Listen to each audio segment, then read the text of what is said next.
Hi everyone, Aryas in UPSC CSC में आपका स्वागत है।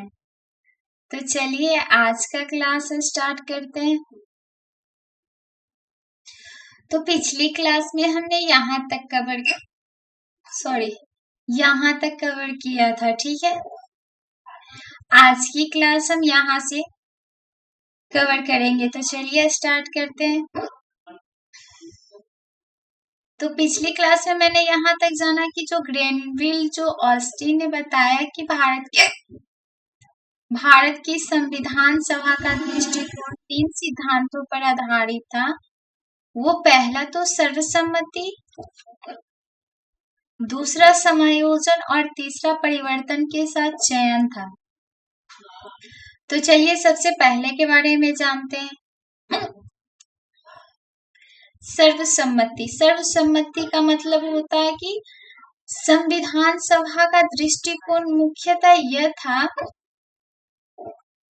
कि सर्वसम्मति के सिद्धांत पर आधारित था। इसका मतलब ये हुआ कि जितने भी सदस्य थे उन सबकी सहमति से जो भी निर्णय लिया जाए, जो भी लिखा जाए, उन सबकी सहमति से लिखा जाए। इसी को बोलते हैं सर्वसम्मति। तो सर्वसम्मति से तात्पर्य था कि जो निर्णय लिए जाए वो या तो एक मत से लिया जाए या लगभग एक मत के लिए, मतलब कि अभी मैंने बताया आपको कि सबकी सहमति हो, उसे ही सर्वसम्मति बोलते हैं।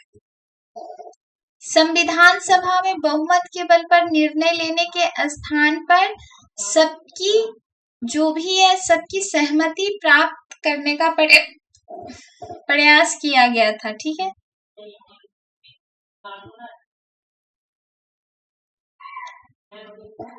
तो इसी को बोलते हैं सर्वसम्मति। सबकी सहमति से जो निर्णय लिया जाए उसे सर्वसम्मति कहते हैं। तो पंडित जवाहरलाल नेहरू का संविधान सभा में कहा गया कि इस मत की पुष्टि करता है कि शीघ्रता से निर्णय न लिए जाए। यहाँ टाइपिंग मिस्टेक है, मैं सही कर दूं।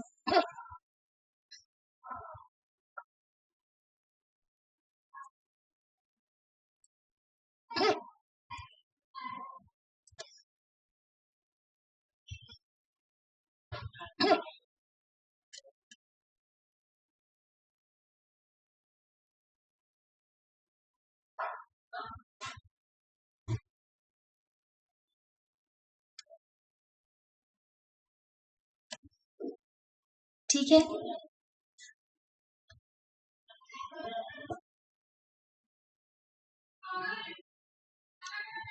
अभी हमने जाना सर्वसम्मति के बारे में। अब जानते हैं समायोजन के बारे में कि समायोजन किसे कहते हैं, इसका अर्थ क्या होता है। तो समायोजन से तात्पर्य है कि दो परस्पर विरोधी समकक्षी जो भी समकक्षी जाने वाली विचारधाराओं के बीच समन्वय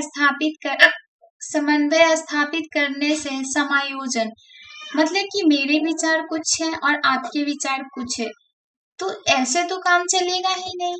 तो इसको समायोजन मतलब कि कुछ मैं अपने आप को करूं और कुछ आप करो और दोनों को मिलाकर निर्णय लिया जाए, इसे समायोजन बोलते हैं, ठीक है। दोनों की विचारधाराओं को समायोजित किया जाना,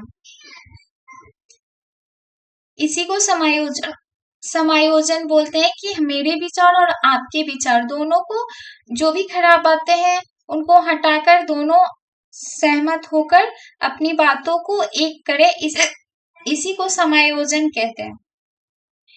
संविधान के कुछ प्रावधान को समायोजन के सिद्धांतों के आधार पर अपनाया गया। जो भी संविधान के प्रावधान है उसको समायोजन के आधार पर ही तो अपनाया गया। संविधान सभा में इतने सदस्य थे, हर सदस्य के विचार अलग अलग क्या हो गया, हर सदस्य का विचार तो अलग अलग था, तो उन सबको एक मत करके उनके विचारों को समायोजित करके संविधान निर्माण करना था। तो इसी को समायोजन बोलते हैं। संविधान निर्माण के क्षेत्र में यह भारत का मौलिक योगदान कहा जाता है। उदाहरण के लिए संविधान सभा के कुछ सदस्यों का मत था कि भारत में संघात्मक शासन व्यवस्था को अपनाया जाए, जिसमें राज्य केंद्र के साथ बराबर की भूमिका में रहे। इसका मतलब समझ में आया? चलिए मैं समझाती हूँ। इसका मतलब ये हुआ कि जो भी सदस्य थे उनका मत था कि हमारा देश संघात्मक शासन की व्यवस्था से चले, ना कि प्रांतों के हिसाब से अलग अलग जितने भी प्रांत है उनकी सरकार अलग हो, ऐसा नहीं। संघात्मक शासन के हिसाब से चलना चाहिए और केंद्र के साथ बराबरी भूमिका में रहे, लेकिन कुछ हद तक केंद्र को विशेष शक्ति दी गई राज्य की तुलना में, लेकिन बराबरी की भूमिका में वो रहेंगे। ये बातें तो बताई गई है, ठीक है। कुछ विशेष शक्तियां दी गई केंद्र को।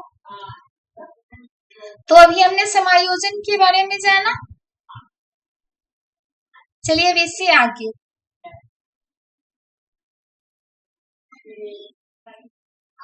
ये बातें ऊपर मैंने लिखी है समायोजन के बारे में ही। तो संविधान सभा द्वारा इस संबंध में समायोजन के सिद्धांत को अपनाया गया। सामान्य परिस्थितियों में भारतीय राज्य व्यवस्था संघात्मक प्रणाली के अंतर्गत कार्य करेगी। अभी मैंने इससे पहले बताया आपको कि केंद्र को कुछ शक्तियां विशेष दी गई है प्रांत के हिसाब से, तो यही मैंने यहाँ नोट्स में लिख दिया है।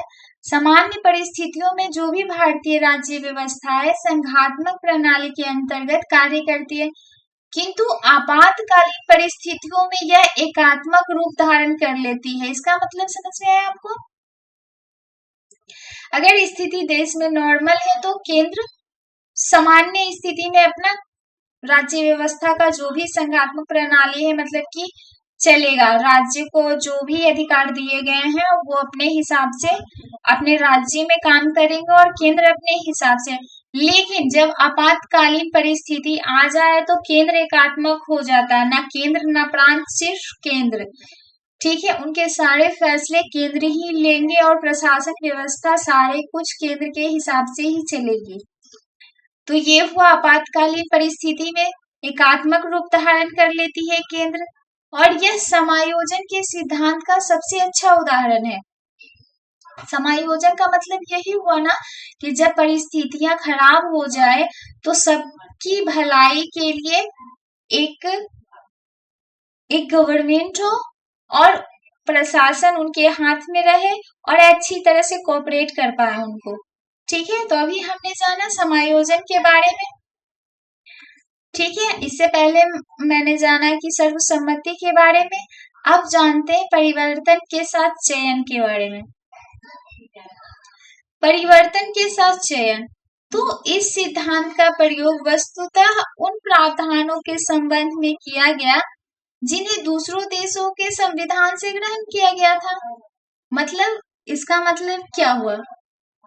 परिवर्तन के साथ चयन, तो इस सिद्धांत का मतलब हुआ कि जब हमारे संविधान निर्माता ने अनेकों देश के संविधान को पढ़ा, समझा और देखा, उसमें से जो भी अच्छी बातें थी अपने जनता के हिसाब से, अपने देश के हिसाब से उनको परिवर्तित करके अपने संविधान में ऐड किया। ऐसा नहीं कि जो उनमें लिखा हुआ था उसकी कॉपी करके अपने संविधान में डाल दिया, ऐसा नहीं है। अपने परिस्थितियों के हिसाब से उनको परिवर्तित करके अपने संविधान में लिखा गया, तो इसी को बोलते हैं परिवर्तन के साथ चयन। चयन तो हमने किया लेकिन अपने अनुकूल उसको परिवर्तन कर दिया, तब हमने अपने संविधान में ऐड किया, तो यही हुआ परिवर्तन के साथ चयन। तो आपको समझ में आई? अगर कोई भी दिक्कत हो तो कमेंट करके जरूर बताना। चलिए अब इससे आगे जानते हैं और थोड़ी डिटेल में।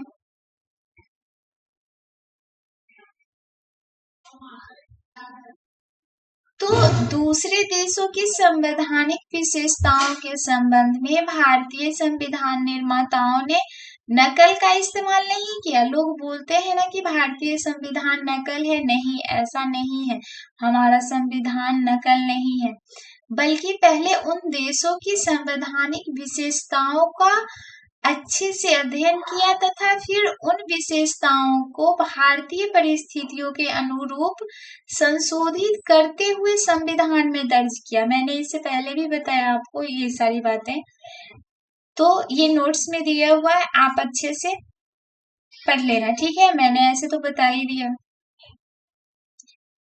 परिवर्तन के साथ चयन के सिद्धांत का इस्तेमाल करते हुए संविधान निर्माताओं ने एक नए प्रकार की संघात्मक व्यवस्था को अपनाया, ठीक है।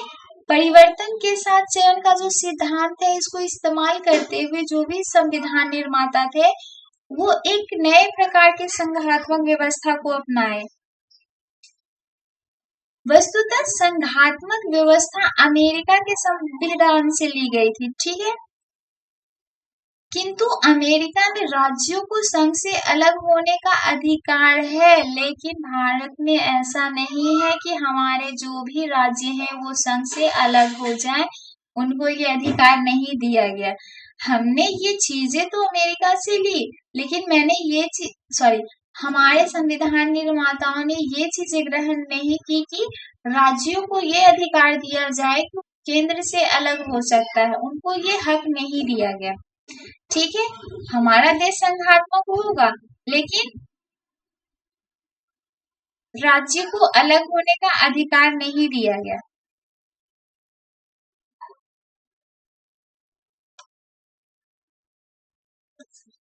ठीक।